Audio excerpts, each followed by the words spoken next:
这个手机程式啊，可以跟那个桌上型电脑连接起来。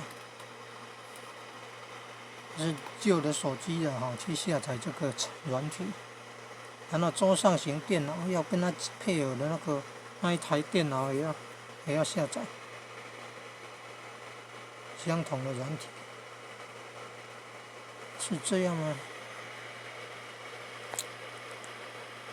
就是要连接。你看人家笔电有那个视讯镜头，也有没视讯镜头的。桌上型电脑有的也没有视讯镜头，所以就利用这个手机